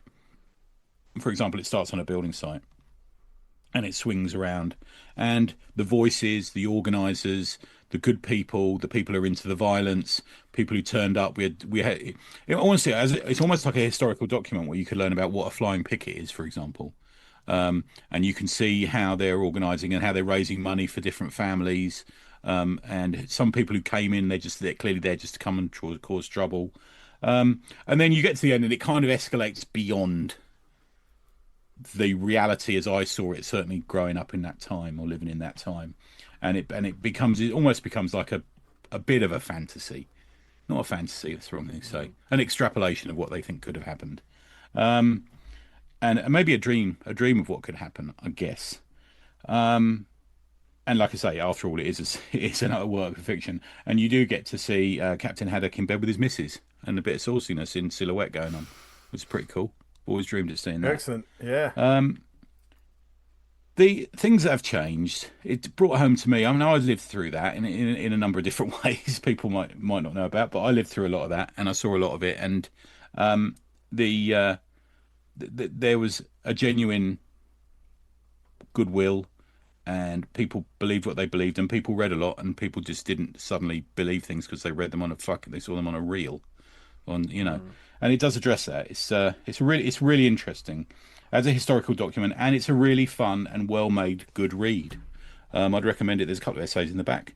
There's a bit about the print strike in it as well. And it sort of travels its way through the 80s. It stops as in the introduction of the reprint. That is the one I've got. The dude says this was done before the poll tax riots, but what happened at the poll tax riots? Somebody says to him, "This is exactly what you predicted in your comic." But yeah, absolutely brilliantly readable art. I'll send you guys some stuff to put in. Yeah. Strong black and white as we used to see back then. Not quite as clean line as Tintin, not as quite as barefaced, and he's got an interesting way of drawing people of a different race. I'll be honest with you, but yeah, it's nevertheless very well done. I really liked it. He's got Captain Haddock perfectly as well. There's this sort of he's at one point, Umbra's just opened a random page, and at one point Captain Haddock's talking to the crowd and he says, "We've had enough, they're always screwing with us, and now they're killing us." Somebody falls down and dies in a building site, which is the sort of the way it all starts. But yeah, really interesting. If you can get a hold of a copy, I dare say you can find a copy. This is a fairly new copy. It's The Adventures of Tintin Breaking Free by J. Daniels, and it's published by Stort Beaker Press. Yeah, pretty cool. There you go. Nice. My first one. Dan, what have you got? Mine's almost at the polar opposite of Tony's. Sort of quite thoughtful. Mine is as well. I know what you asked us about boobs, Vince. This came through this week. Maybe a bit of a blast in the past for some. The Cosplayer that Doomed the Earth, issue 4. Oh yeah. I think we've talked about every single issue of. Yeah, I think we have. Yeah. Comic We had him on as well, didn't we? Talk about it years ago. Dan Harrison on, yeah. I've got some of the stickers here somewhere. There's the great anecdote we've got between him and Chris Imber at London Super Comic Con, the one that crashed out. They'd been out drinking heavily the night before and were both heavily hungover, and then someone started putting notes in their pencil case. Mints. And massive wind up. Great days. So yeah, I've got this through. I've got to say one thing about it, and that is there's been a couple of years. This is issue 4. There's a bit of a literal time jump between 3 and 4 because we've not read this issue. I've not read an issue of this for literally years. So when I pick up, it gets straight back into the story. Right. So like you picked up issue 3, you've just finished issue 3, you picked up issue 4, but I haven't done that. So a page of sort of like what happened last time in the Cosplayer that Doomed the Earth would previously on. Yeah. If you've got all 4 issues off the rip, there's absolutely no problem whatsoever. Which I'm guessing a lot of the people listening to this will have. Potentially, yeah. Dan fucking can do his stuff, man. He's a fucking professional. These comics are absolutely solid. He does an Inktober every year as well, doesn't he? He does. Oh, of course he does. Yeah. You back it, you're gonna get your book. He's got his own art style, which is really nice and lovely and chunky and cartoony. The conceit is there's a guy called Griff, and he goes to Comic Con in a homemade sort of hero suit of I can't remember the name of the character, but basically he pretends to be the character, and then an alien armada mistakes him for being the actual hero that he is. Yeah. And now sort of like the fate of the universe and Earth now rests on him, and he's got to kind of make the decision to sort of stand up and be what he's pretended to be. Excuse me a sec. So it's kind of like I can imagine like a spaced style comedy, very kind of like lots of gags and stuff. Like all the spaceships in this are based on retro gaming controllers. Like there's the N64 controller, which is the main ship, and the bad guy ships the old Xbox 360. Dan is very much like chunky pop culture, movies, exactly. video games. He's like a encyclopedia on it as well. If you're well versed in that kind of stuff, reading this you'll get a lot more out of it, because throughout it's littered through with jokes and references and in jokes to all those kind of things. So if that's your thing, man, get in contact with Dan, because I know he's got back issue of this stuff and he'd be happy to sort you out. If he does have an online store, which I'm not aware of, I will endeavor to link that on the Substack tomorrow. I believe is it Art of Dan Harris on Instagram? I think he might be. Yeah, he could be right. Yeah. See, man, he's been on the scene for fucking years, Dan. And he's a real plugging away. Just gets his hair down, head down, and doing the work. Yeah, he's got a marvelous beard. Nice work. Yeah. My recommendation is going back to one of an issue 1 I read, where I picked up the rest of. Well, I picked up the volume, read the volume of Blood and Thunder. From Image Comics. This is volume 1. The Prisoner on Cell Block X, not H. Anyone who remembers that will know what I'm talking about there. But yeah, this is a big sort of action comedy sci-fi book. And the creators, I just shut down my phone, which I don't know. Benito Sereno is the writer. E.J. Sue is the artist. Masick is the colorist, who believe is the second week in a row I've mentioned them, because they did the colors on Hunger in the Dusk. Russ Wotton is the letterer.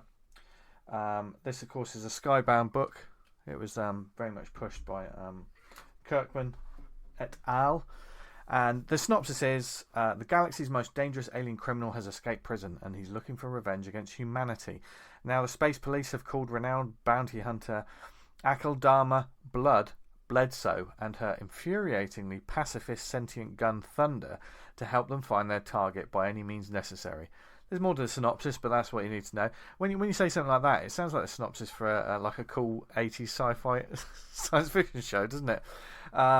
It is about a mercenary who has, like, even though they're human, they have almost symbiotic blood-like hair, which sort of anti-gravity sort of hair. And they do indeed. They have this huge gun that is sentient. Well, talks to them, and it's called Thunder. So even though they're not called Blood and Thunder. It's just a cool name for a comic book. It's a great comic book title, isn't it?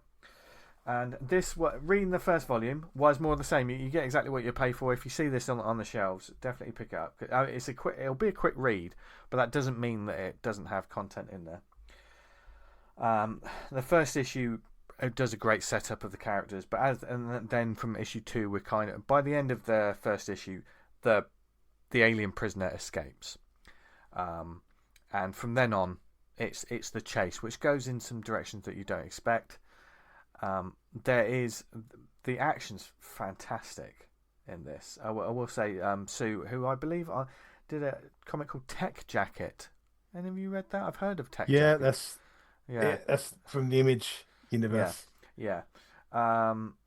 It's not too dark. It's nice and colourful and bright. There's a good sense of humour.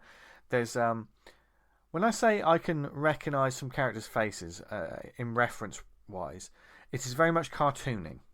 I don't mean that they've copied. You know, when we sometimes pick out, I can tell who that person is.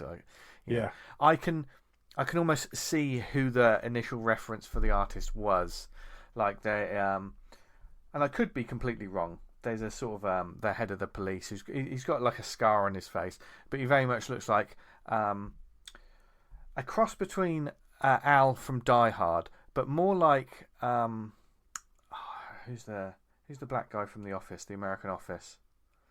I don't know the. Yeah, I can't remember him, but he kind of looks like that. So I'm thinking, gotcha. They clearly they might have like cast him at this. One of the things I was impressed with, there's like the action is just like this monster, which is a very I was expecting it just to be a monster that gets out and just kills lots of people, but there seems to be more to it. By the end of the first volume, which I got to, when I read the volume, I thought, oh great, I can read the rest of this, and it ended kind of really quickly. And I think because I essentially skipped the first couple of issues I'd already read, I didn't realise I was just reading like 3 issues. Do you know what I mean? Of a 6-issue trade. So I was like, oh, that ended really quickly. I had like a weirdly unsatisfied is the wrong term for it. But maybe if I'd read it in a one sitting, it would have been reread those issues. It would have been a completely different experience, which I think I should do. It should be just good practice. If you're going to get the trade, read it from issue 1. I think so. You can get that full thing. That's more on me. There's some interesting side stories going on. There's some also some other alien adversaries that I didn't expect that crop up. So and it's all designed great. There's a nice world building, and hopefully it'll go on to bigger and better things. We'll see. But Blood and Thunder. It's hard to tell in the UK, isn't it? How, because these things sometimes get lost on the shelves. This could have got a lot of PR in the US. I don't know, but I mean, Tony's muted at the moment, but I can just hear him like shaking his head. Oh, sorry, yeah. No, Image is massive like that, man. That's the real problem with Image, I think, at the moment. There's so many books, and I don't know when they're coming out. I don't see them anymore. Yeah. So, and this one, I mean, Skybound are usually on it a bit more with the press. So I think this one. It's made by people who are. You can only make this in comics as well. The designs and everything else, it can only be comics. So if you want a good read that's some action, comedy, sci-fi, Blood and Thunder is your way to go. And I know there's a lot of our listeners out there who would get a real kick out of it. Just look at some preview pages, and you'll probably be sold. So that's my one, Volume 1. Big thumbs up. Tony, what's your last one? So my last one is Nerve issue 5. Again, another blast from the past. This is from 1987. Published by Starlin Baxter. Edited by Bill Widener Jr. Printed in Lexington, Kentucky. Black and white 38-page underground anthology. It's slightly bigger than a normal comic. Just fits into a Silver Age comic bag for those nerds out there. All black and white interiors. Really nice. Oh, I was chatting to our buddy Hal Weaver. And he was saying, one of the 80s anthologies I was in is up on eBay for a decent price. So I thought, right, I'm having that. So I bought it. Because after we all enjoyed Hal's stories about the scene in the underground comic scene in the 80s, I thought, I love that. Do you remember he told us about he was at a squat and they were roasting a pig in the back garden or something like that? So this sounded ideal. The first story is by Baxter and Widener, and it opens on a really great, I love this opening page. If you can see that, it's a dude hanging off a tree with one arm. He's got sort of scratching. Yeah, he's sort of scratching his belly. He's got almost like a exaggerated Joker smile with hundreds of teeth and bits missing, and a sort of lightning bolt gelled haircut. And that's how you open an underground comic. Yeah, isn't it? that's great. Also a very comic book haircut, isn't it? Oh, so much, and it's called Breakdown in Gooberville, which I loved. And it's kind of a regular character that appears from Starlin and Widener. I've heard him described as a twisted Tex Avery character, and he's an anthropomorphic shark wearing sunglasses and a jazzy suit called Mac the Knife. And he's got this sort of, it starts off as being this sort of conversation between, almost argument between him and his female friend about he's telling her she's a superhero and she's saying she's not. And then something happens. And Stalin is a really interesting character. I looked him up. He went on and did quite a lot with Caliber Press, who we've talked about previously, who have such an interesting history to them and have printed such an eclectic series of books.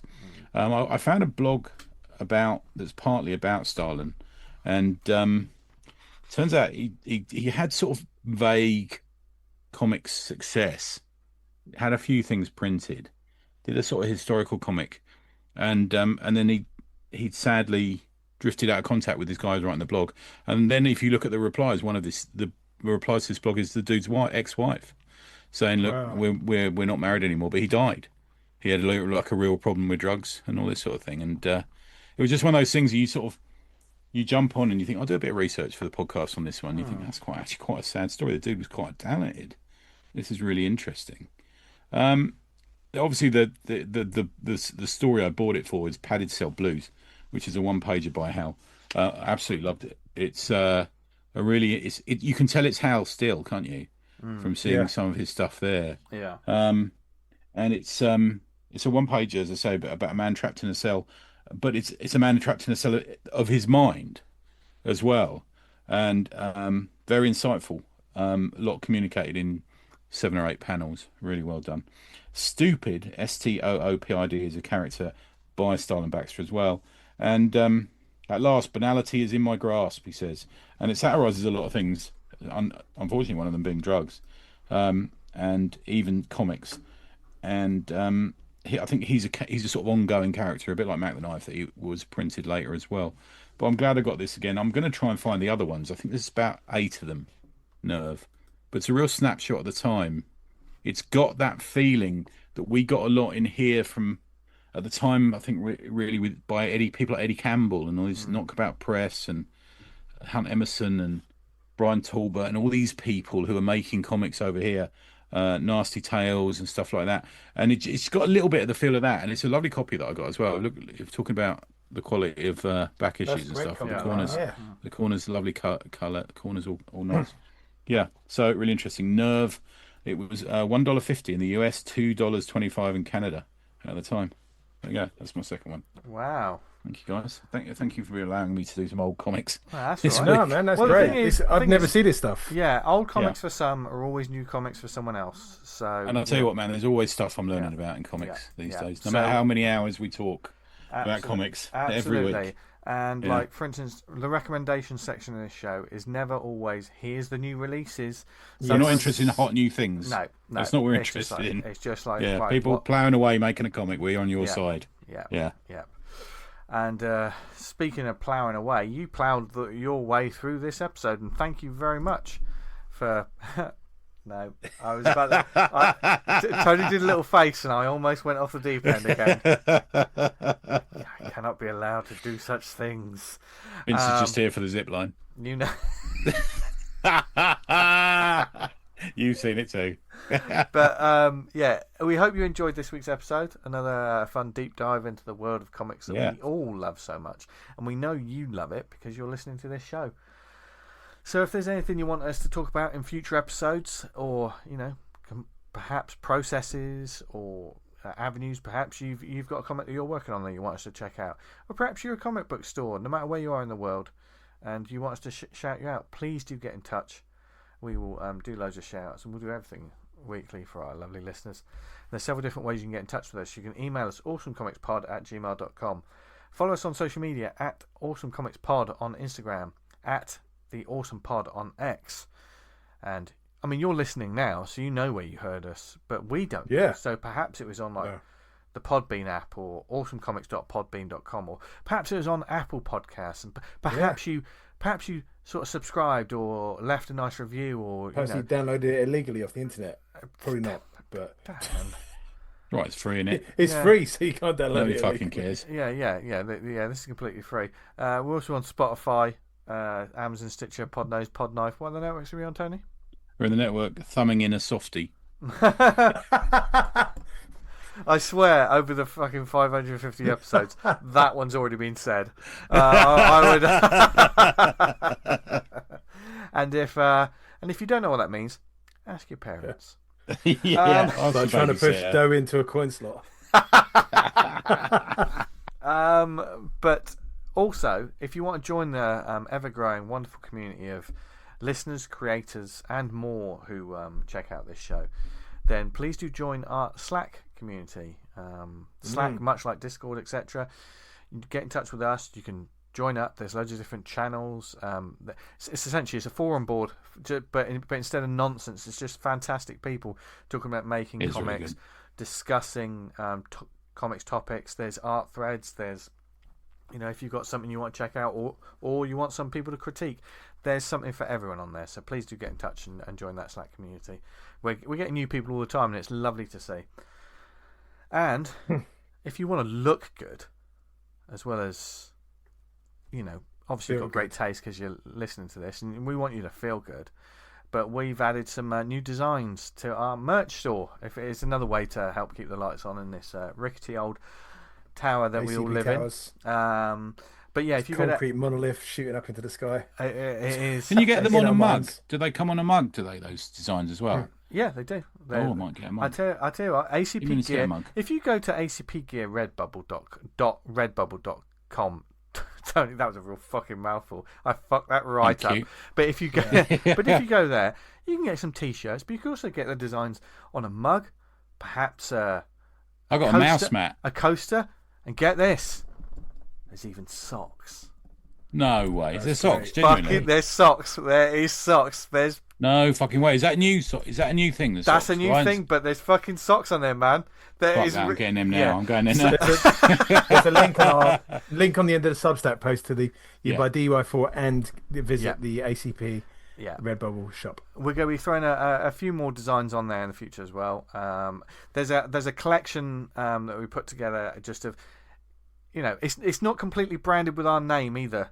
Do you know what I mean? It's not one of those sort of things. Yeah, you don't have to. Yeah, you don't have to worry about you're supporting us by getting a shirt, so please do get a shirt. But there are T-shirt designs where it just says comic book artist or comic book writer. So if you're a member of a creative team or if you're a solo creator, there's T-shirts you can just Good for a con. Yeah. So do that. Help support the show. We really do appreciate it. It helps keep the lights on. And there's all kinds of cool stuff. And if you do get something, please tag us or let us know on the Slack or email us. Yeah, please. It would be really cool to see this stuff out in the wild. We've seen some shirts and we always get a kick out of it. Both myself and Dan have done some designs. Tony, you've got to draw something up and we're going to turn it into a T-shirt. I think that Draw around something. There you go. That'll be limited edition. Should have done that for Valentine's Day. That's a good point, actually. Oh, shame. Next year. But I'm looking for socks at the moment. Yeah. Well, hopefully they'll be on there. Anyway, while Tony's doing that, where can people find us online, etc.? Dan. Find me on Twitter at Vanguard Comic, and you can read Vanguard at vanguardcomic.com. Well done. Getting better. You're getting better. Like the start of the year is always getting back to the magic. Yeah. The magic's returning. Tony, where can people find you? Never on Anything or Tony Ez on Substack. Nice. You can find me on social media at Jester Diablo. And speaking of Substack, if you sign up to our Substack, just search for the Awesome Comics Podcast on Substack, where you can get audio versions of this show. We have links for the things that we talk about, and possibly in the future there's going to be some more. We'll do some more exclusive sort of little things that we'll put on there. You just don't know. So sign up now. Do anything, don't we? We can do anything. we do whatever we want. In fact, next week. Do we like? Should we just talk to each other next week? Should we just Yeah. Let's do that. What are we going to talk about? Oh, let's find out in a minute. Yeah. Well, yeah. And you can find out next week, folks. So from Dan, Tony, and myself, have a brilliant week. Keep reading loads of comics. Keep making those comics because we want to see them. And until this time, next week, we love you very much. And I always forget this bit. I always do so well, but I can't remember. What's the other thing they should do, guys? Stay awesome. Stay awesome. Bye, everyone. Bye-bye. Bye.